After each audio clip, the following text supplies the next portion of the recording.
मण्डली परिवार यहाँहरू सबैलाई म नवीन बानियाको तर्फबाट जय मसी टक्राएँ र प्रभुलाई धन्यवाद भएको होस्। आजको यो दिन यो समय प्रभुले मेरो निम्ति दिनुभएको लागि म तपाईँलाई धेरै धन्यवाद भन्न चाहन्छु प्रभुलाई, र यहाँहरूलाई पनि म धन्यवाद भन्न चाहन्छु। र विशेष गरेर मण्डली परिवारलाई र मण्डलीको पास्टर बुवा परिवारलाई म एकदमै हृदयदेखि धन्यवाद भन्न चाहन्छु, जसले यहाँ मलाई आजको यो दिनमा यो वचनबाट केही कुराहरू बताउने मौका दिनुभएको लागि हृदयदेखि नै धन्यवाद भन्न चाहन्छु। म आज यहाँहरूको बिचमा बाइबलबाट केही कुराहरू बताउन चाहन्छु। मसँग धेरै लामो समय छैन, केही समय यहाँहरूको बिचमा म बाइबल खण्डबाट केही कुराहरू बताउन चाहनेछु। बाइबल खण्ड भजन सङ्ग्रहको पुस्तक 77को 1 देखि 20 सम्म यहाँहरूको बिचमा म पाठ गर्नेछु। यसरी लेखेको छ, मैले सहायताको निम्ति परमेश्वरमा पुकारा गरेँ, उहाँले मलाई सुनुन् भनेर मैले परमेश्वरलाई पुकारेँ। मेरो दुःखको घडीमा मैले परमप्रभुलाई खोजेँ, राति नथाकी मेरो हात पसारेँ अनि मेरो प्राणले सान्त्वना ग्रहण गर्न चाहेन। हे परमेश्वर, मैले तपाईँलाई सम्झेँ र अफसोस गरेँ, मैले चिन्ता गरेँ र मेरो आत्मा शिथिल भयो। तपाईँले मेरा आँखा लाग्न दिनु भएन, म यति दुखित भएँ कि बोल्न पनि सकिनँ। बितेका दिनहरू धेरै पुराना वर्षहरूको मैले सम्झना गरेँ। राति मैले आफ्ना गीतहरू सम्झेँ, म ध्यानमा बसेँ र मेरो आत्माले यो सोध्यो कि परमेश्वरको सदाको निम्ति परमेश्वरले सदाको निम्ति इन्कार गर्नुहुन्छ र उहाँले फेरि कहिल्यै निगाह राख्नुहुन्न। के उहाँको अचूक कृपा सदाको लागि मेटिएको छ? के उहाँका प्रतिज्ञाहरू सदाको निम्ति समाप्त भएका छन्? के परमेश्वरले दया गर्न बिर्सिनु भएको छ? के रिसाएर उहाँले आफ्नो कृपा दृष्टि बन्द गर्नुभएको छ? अनि मैले सोचेँ, यस कुरामा म अपिल गर्छु, सर्वोच्चको दाहिने बहुलीका वर्षहरू परम प्रभुका कार्यहरूको म स्मरण गर्नेछु। निश्चय नै तादिका तपाईँका आश्चर्य कर्महरू म सम्झनेछु। म तपाईँका सबै कामहरूमाथि मनन गर्नेछु र तपाईँका सबै शक्तिशाली कार्यहरूमाथि चिन्तन गर्नेछु।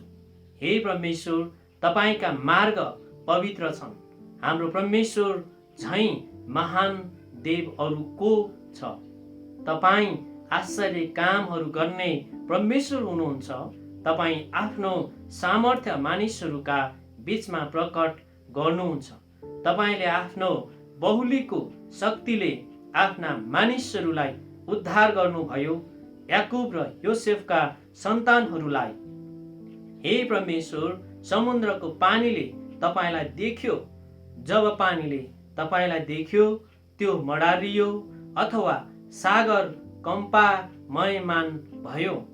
बादलले पानी खन्याए, आकाशका भयङ्कर रूपले गर्जन लाग्यो। तपाईँका बाणहरू चारैतिर चम्कन लागे। तपाईँको गर्जन आधी बेहेरीमा सुनियो। तपाईँको बिजुलीले संसारलाई आलोकित पारिदियो। पृथ्वी कम्पित भएर हल्लियो। तपाईँको बाटो समुद्र भएर गयो र तपाईँको पथ महासागरको बिचमा थियो। यद्यपि तपाईँका पाइलाहरू देखिएनन्। मोसा र हारूनका हातद्वारा तपाईँले आफ्नो प्रजालाई भेडाको एउटा बगाललाई जस्तै डोर्याउनु भयो। परमेश्वरलाई धन्यवाद भएको होस्। यो वचन पढाइमा प्रभुले आशिष दिनु भएको होस्। र म तपाईँलाई बताउन चाहन्छु, आज मैले ल्याएको यो वचन खण्डबाट मैले एउटा शीर्षक राखेर ल्याएको छु, कठिन परिस्थितिको बिचमा परमेश्वरको उपस्थितिलाई खोजौँ भनेर मैले यहाँहरूको बिचमा यसरी ल्याएको छु। मण्डली परिवार, म तपाईँलाई यो बताउन चाहन्छु, हामी यात्रामा छौँ। हामी यात्रा गर्ने यात्रीहरू हौँ है। हाम्रो यात्रा छोटो छ तर गाह्रो छ। हाम्रो यात्रा छोटो छ तर गाह्रो छ। नि हाम्रो यात्रा पृथ्वीको बसाई थोरै छ र छोटो छ अनि यो बसाई गाह्रो छ। प्रभुले भन्नुहुन्छ, दिनदिनै तिमीहरूले आफ्नो क्रुस बोकेर हिँड्नु पर्छ। यो प्रार्थना गर्ने व्यक्तिलाई हामी हेर्न सक्छौँ। यो प्रार्थना गर्ने व्यक्तिले गरेका यहाँ पुकाराका कुराहरू हामी हेर्न सक्छौँ। आपतको समयमा उसले परमेश्वरलाई पुकारेको छ। आपतको समयमा उसले परमेश्वरसँग प्रार्थना गरेको छ।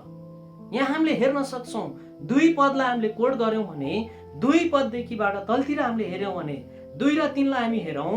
मेरो दुःखको घडीमा मैले परम प्रभुलाई खोजेँ, राति नथाकी मेरो हात पसारे अनि मेरो प्राणले सान्त्वना ग्रहण गर्न चाहेन। हे परमेश्वर, मैले तपाईलाई सम्झेँ र अफसोस गरेँ, मैले चिन्ता गरेँ र मेरो आत्मा शिथिल भयो। जब परमेश्वरसँग प्रार्थना गरेका छन्, रातभरि नथाकिकन हात पसारेर परमेश्वरसँग पुकारा गरेका छन् र उनले कुनै पनि आशाका कुराहरू पाएनन्। एकदमै उनले प्रार्थना गरेका छन्, आशाका कुराहरू पाएनन्। रातभरि नथाकिकन प्रार्थना गरेका छन्, आफ्नो हातहरू पसारेर प्रार्थना गरेका छन्। यी प्रार्थना गर्ने व्यक्तिले यो एकदमै गाह्रो कठिनाई परिस्थितिमा उनले प्रार्थना गरेको कुराहरू हामी थाहा पाउँछौँ। तलतिर हामीले हेर्यौँ भने 9 पदसम्म 10 पदसम्म हामीले हेर्यौँ भने यहाँ एकदमै प्रार्थना गरेका छन् है। बितेका दिनहरू धेरै पुराना वर्षहरूको मैले सम्झना गरेँ भनेर 5 पदमा लेखिएको छ र बितेका दिनहरूलाई उनले सम्झना गरेका छन्। उनले बितेका दिनहरूलाई सम्झना गरेका छन्।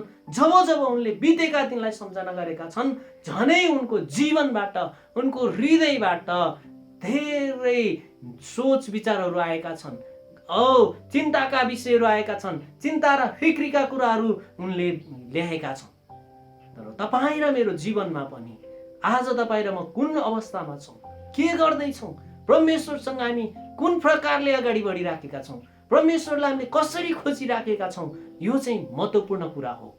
आज म तपाईँलाई यो बताउन चाहन्छु मण्डली परिवार, तपाईँ र मेरो जीवनमा परमेश्वरले काम गर्न चाहनुहुन्छ कि परमेश्वरको इच्छा अनुसार तपाईँ र मेरो जीवन जियाइ हिँडाइ हुन जरुरी छ।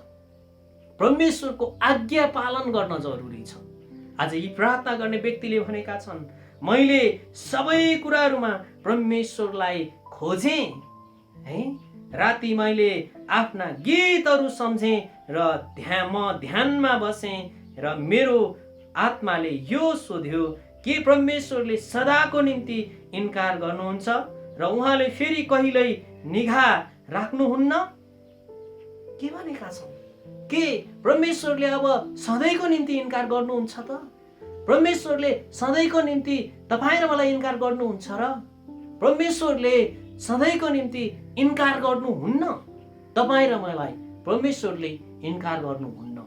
जब तपाईँ र म परमेश्वरमा ठिक छौँ, तपाईँ र मेरो जीवन जियाइ परमेश्वरमा ठिक छ भनेदेखि परमेश्वरले सधैँभरि तपाईँलाई खोज्नुहुन्छ, परमेश्वरले तपाईँलाई चाहनुहुन्छ। तलतिर हामीले हेर्यौँ भनेदेखि के परमेश्वरले सबै कुरा हिजोका दिनमा गरेका सबै बताएका कुराहरू परमेश्वरले जुन दिन्छु भनेका कुराहरू सबै बिर्सिनु भयो? परमेश्वरले यहाँ यसरी लेखिएको छ कि उहाँको अचूक कृपा सदाको लागि मेटिएको छ। परमेश्वरको कृपा के सधैँको निम्ति मेटिएको छ भनेर उहाँले भन्नुभएको छ है। उहाँका प्रतिज्ञाहरू सदाको निम्ति समाप्त भएका छन्। आज परमेश्वरको प्रतिज्ञाहरू के सधैँको निम्ति समाप्त भएका छन् भनेर प्रार्थना गरेका छन्।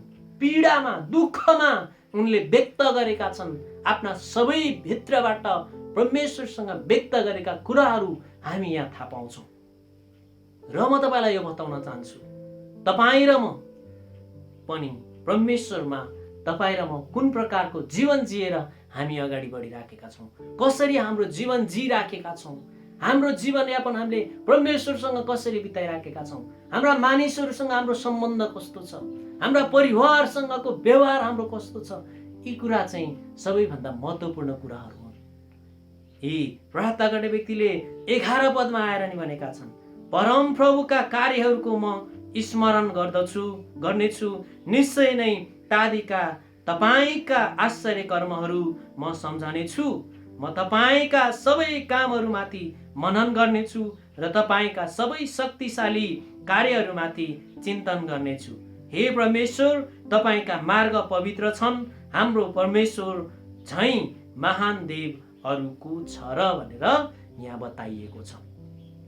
यी व्यक्तिले भनेका छन्, दुःखमा आफ्ना वेदनाहरू बताइसकेका छन् र 11 पदमा गएर हामीले हेर्यौँ भनेदेखि फेरि उनले परमेश्वरलाई मनन गरेका छन्, ध्यान गरेका छन् अनि मनन गरेर परमेश्वरका विगतका दिनका आश्चर्य कर्महरूलाई, आश्चर्यचकित कुराहरूलाई उहाँले मनन गर्नुभयो। र तपाईँ र म यो संसारमा छँदाखेरि तपाईँ र म पनि कतै न कतै गाह्रो परिस्थितिमा छौँ होला, अप्ठ्यारो परिस्थितिमा छौँ होला है, अप्ठ्यारो परिस्थितिमा छौँ होला। जति जति तपाईँ र म गाह्रो परिस्थितिमा, अप्ठ्यारो परिस्थितिमा हुन्छौँ, परमेश्वरसँग तपाईँ र मेरो रिलेसन अगाडि बढाउन जरुरी छ। परमेश्वरसँग तपाईँ र मेरो सम्बन्धलाई अझै बलियो बनाउन जरुरी छ। म तपाईँलाई यो बताउन चाहन्छु कि परमेश्वर कति धेरै शक्तिशाली परमेश्वर हुनुहुन्छ। महान काम प्रभुले तपाईँ र मेरो जीवनमा गर्न चाहनुहुन्छ। परमेश्वरले नै तपाईँ र मेरो सारा कुराहरू सुन्न चाहनुहुन्छ। तपाईँ र मैले परमेश्वरलाई भन्न जरुरी छ। र म तपाईँलाई यो बताउन चाहन्छु मण्डली परिवार, परमेश्वर आज महिमा, आदर र भक्तिका योग्य परमेश्वर हुनुहुन्छ, जसले हाम्रो दिनको बोझलाई उठाउनुहुन्छ, जो हामी सँगसँगै हिँड्नुहुन्छ, हाम्रो कदम कदमलाई उहाँको निगाहमा राखिदिनुहुन्छ। त्यो चाहिँ परम प्रभु यीशु ख्रीष्ट मात्रै हुनुहुन्छ। आज कुनै पनि देवता छैनन्, कुनै पनि देवी देवताहरू छैनन् यो संसारमा कि ईश्वर जस्तो, यीशु ख्रीष्ट जस्तो अरू कोही छैन। त्यसकारणले गर्दाखेरि हाम्रो सम्पूर्ण जीवन चाहिँ परमेश्वरमा हामीले अर्पण गर्न जरुरी छ। मण्डली परिवार, हामी पृथ्वीमा छौँ, हामी जिउँदैछौँ पृथ्वीमा, अनि पृथ्वीमा कोही पनि यस्तो मान्छे हामीले भेटाएका छैनौँ जसले कहिल्यै पनि दुःखको सामना गरेको छैन। पृथ्वीमा भएका सबै मानिसहरूले कतै न कतै दुःखको सामना गरेका छन्, कतै न कतै चोटको सामना गरेका छन्, कतै न कतै पीडाको सामना गरेका छन्, कतै न कतै रोगको सामना गरेका छन्, अनि कतै न कतै आपत र विपदको सामना गरेका छन्, गर्नु परेको छ, कतै न कतै घटी र कमीको सामना गर्नु परेको छ। आज म तपाईँलाई यो बताउँछु कि हामी पृथ्वीमा छौँ। पृथ्वीमा छँदाखेरि तपाईँ र मेरो जीवनमा गाह्रो परिस्थितिहरू आउन सक्छन्, घटी कमीका कुराहरू आउन सक्छन्, अभावका कुराहरू आउन सक्छन्, शरीरमा तपाईँ र म रोगी बिमारी हुन सक्छौँ, हामीलाई विभिन्न प्रकारको अप्ठ्यारो परिस्थितिहरू आउन सक्छन्। तर परमेश्वरसँग तपाईँ र मेरो जीवन जियाइलाई परमेश्वरलाई निरन्तर तपाईँ र मैले धन्यवाद दिइराख्न जरुरी छ। परमेश्वरलाई तपाईँ र मैले निरन्तर खोजिराख्न जरुरी छ। परमेश्वरको खोजी गर्न जरुरी छ। तपाईँ र म हरेकले परमेश्वरलाई निरन्तर प्रार्थनामा खोज्न जरुरी छ है, प्रार्थनामा खोज्न जरुरी छ। अनि परमेश्वरले तपाईँ र मेरो जीवनमा काम गर्न चाहनुहुन्छ। 14 पदमा हामीले हेर्यौँ भने तपाईँका आश्चर्य कामहरू गर्ने परमेश्वर हुनुहुन्छ। तपाईँ आफ्नो सामर्थ्य मानिसहरूका बीचमा प्रकट गर्नुहुन्छ।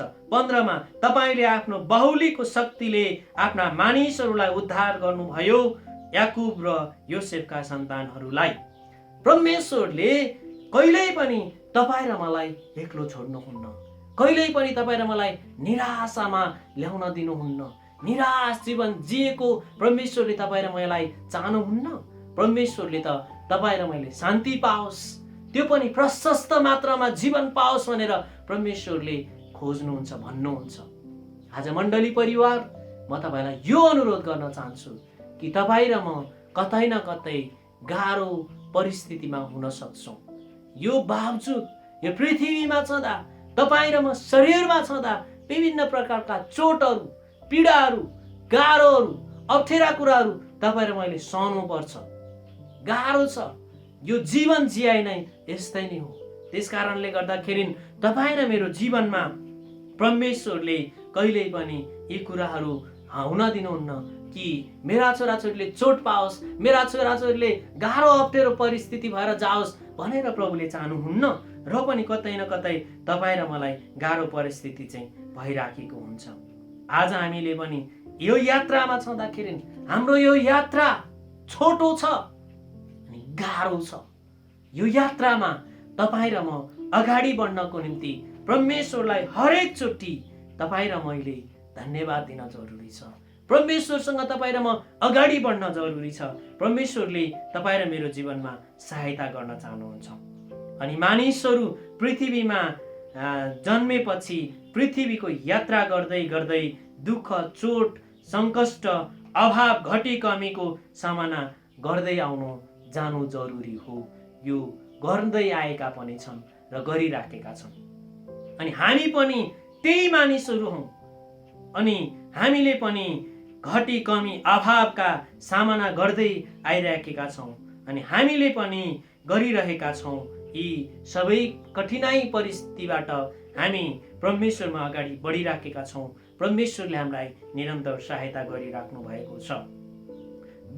हामी विश्वासी भए तापनि, तर मण्डली परिवार, परमेश्वरले भन्नुभए अनुसार तपाईँ र मैले गरेका यी सबै दुःखका कुराहरू, पीडाका कुराहरू, हामीले प्रभुलाई विश्वास गरिसके पछाडि कतिचोटि यो पीडाहरू आउन नपर्ने, दुःखहरू आउन नपर्ने, यो समस्याहरू हाम्रो जीवनमा आउन नपर्ने किन आइराखेको छ भन्ने कुराहरू कतिचोटि हामीले आफ्नो जीवनमा मानवीय सोचहरू तपाईँ र मेरो जीवनमा आउन सक्छन्। तर तपाईँ र मैले यो विचार गर्न जरुरी छ कि तपाईँ र म शरीरमा जति गाह्रो परिस्थितिहरू भए पनि, अप्ठ्यारो कुराहरू, अप्ठ्यारो भएर विभिन्न प्रकारका समस्या, घटी कमीमा, रोगी हुँदाखेरि, बिरामी अवस्थामा पर्दाखेरि पनि तपाईँ र म परमेश्वरमा धैर्य धारण गरेर परमेश्वरमा अगाडि बढ्यौँ भने परमेश्वरले तपाईँ र मेरो जीवनमा सहायता गर्न चाहनुहुन्छ। परमेश्वरले तपाईँ र मेरो जीवनमा काम गर्न चाहनुहुन्छ। त्यस कारणले गर्दाखेरि परमेश्वरले हरेक चोटि तपाईँ र मलाई खोज्नु भएको छ। यो कठिन परिस्थितिको बीचमा परमेश्वरको उपस्थितिमा तपाईँ र म कसरी जाने भन्ने कुरा तपाईँ र मलाई लाग्न सक्ला। म तपाईँलाई यो बताउन चाहन्छु, आजको यो दिनमा म तपाईँलाई यो बताउन चाहन्छु, सबैभन्दा पहिलो कुरा चाहिँ तपाईँ र म यो गाह्रो परिस्थितिबाट, अप्ठ्यारो परिस्थितिबाट भएर जाँदाखेरि पहिलो नम्बरमा चाहिँ तपाईँ र मैले प्रभुसँग प्रार्थना गर्न जरुरी छ। त्यो पनि निरन्तर प्रार्थना गर्न जरुरी छ। बाइबलमा पहिलो थेसलोनिकी पुस्तक 5 अध्यायको 17 पदमा हामीले हेर्यौँ भने निरन्तर प्रार्थना गरिरहँ भन्ने कुराहरू वचनले बताइराखेको छ, बाइबलले बताइराखेको छ। आज त्यही परमेश्वरका छोराछोरी तपाईँ र म हौँ। येशू ख्रीष्टलाई तपाईँ र मैले हेर्छौँ भनेदेखि येशू ख्रीष्टले पनि आफ्ना चेलाहरूलाई एकातिर राखेर अनि परमेश्वरले आफ्ना चेलाहरूलाई प्रार्थना गर्न लाउनु भयो र एकान्तमा परमेश्वरले समय बिताउन चाहनुहुन्थ्यो, प्रार्थना गर्नुहुन्थ्यो, समय बिताउन चाहनुहुन्थ्यो। म त अझै यो बताउन चाहन्छु मण्डली परिवार, सबैभन्दा महत्त्वपूर्ण प्रार्थना चाहिँ अझै बिहानको समयको प्रार्थना चाहिँ अझै महत्त्वपूर्ण हुन्छ। किन महत्त्वपूर्ण हुन्छ भने तपाईँ र मैले कुनै पनि समाचारहरू नहेरिकन, कुनै पनि कुराहरूलाई हामीले कोट नगरिकन, हामीले हेर्दै नहेरिकन, सुन्दै नसुनिकन सबैभन्दा पहिलो समय चाहिँ परमेश्वरसँग तपाईँ र मैले परमेश्वरसँगको सम्बन्ध तपाईँ र मैले राख्यौँ र परमेश्वरसँग प्रार्थना गऱ्यौँ, परमेश्वरमा तपाईँ र म अगाडि बढ्यौँ भनेदेखि तपाईँ र मेरो यो चाहिँ परमेश्वरसँगको एउटा घनिष्ठ सम्बन्ध हुन सक्छ। त्यस कारणले गर्दाखेरि हामी सबैले परमेश्वरसँग प्रार्थना गरौँ। बिहानको समयमा अझै धेरै परमेश्वरसँग हामी समय बिताउँ। यो समय चाहिँ अझै महत्त्वपूर्ण समय हो। र परमेश्वरले तपाईँ र मेरो जीवनमा यसरी नै काम गर्न चाहनुहुन्छ। मण्डलीले धेरैचोटि मण्डली परिवार म तपाईँलाई यो बताउन चाहन्छु, हाम्रो मण्डलीले तपाईँको निम्ति, तपाईँ र हाम्रो निम्ति धेरै चिन्ता गर्नुहुन्छ, धेरै निगरानी राखिराख्नु भएको छ। यो परिस्थितिमा गाह्रो अप्ठ्यारो भइराखेका छन् कि मेरा कतै विश्वासीहरूले खान अप्ठ्यारो भइराखेको छ, लाउन अप्ठ्यारो परिराखेको छ कि यी विभिन्न समस्याहरू भइराखेका छन् कि मेरा विश्वासीहरूले प्रार्थना गर्न छोडिराखेका छन् कि आज मण्डलीले तपाईँको निम्ति चिन्ता गर्दै हुनुहुन्छ। म तपाईँलाई अहिले यो आग्रह गर्न चाहन्छु, तपाईँले प्रभुसँग प्रार्थना गर्नुहोस्, मण्डलीको निम्ति प्रार्थना गर्नुहोस्। हरेकले हरेक व्यक्तिगत रूपमा तपाईँले व्यक्तिहरूको निम्ति प्रार्थना गर्नुहोस्, देशको निम्ति प्रार्थना गर्नुहोस्, आफ्नो मण्डलीको निम्ति प्रार्थना गर्नुहोस् र तपाईँले आफ्नो परिवारको निम्ति प्रार्थना गर्नुहोस्। यसरी तपाईँ र मैले हरेकचोटि यो कठिन परिस्थितिमा को बीचमा परमेश्वरको उपस्थितिलाई खोज्ने तरिका चाहिँ यो हो। यसरी तपाईँ र म अगाडि बढ्यौँ भने परमेश्वरले तपाईँ र मेरो जीवनमा प्रशस्त गरेर आशिष दिन चाहनुहुन्छ। मण्डलीमा आशिष दिन चाहनुहुन्छ, तपाईँको घर परिवारमा आशिष दिन चाहनुहुन्छ, तपाईँको समाजमा आशिष दिन चाहनुहुन्छ, तपाईँ र मेरो देशमा प्रभुले आशिष दिन चाहनुहुन्छ। यसरी तपाईँ र म अगाडि बढौँ, प्रभुलाई भनौँ परमेश्वरले तपाईँ र मेरो निम्ति सबै कुरामा सहायता गर्न चाहनुहुन्छ। प्रभुलाई धन्यवाद भएको होस्। म मेरो यो वचनलाई यहीँ राख्नेछु। सबै कुराको निम्ति धन्यवाद दिँदै म यहाँ बिदा हुन्छु। हस्, धन्यवाद। जय मसीह।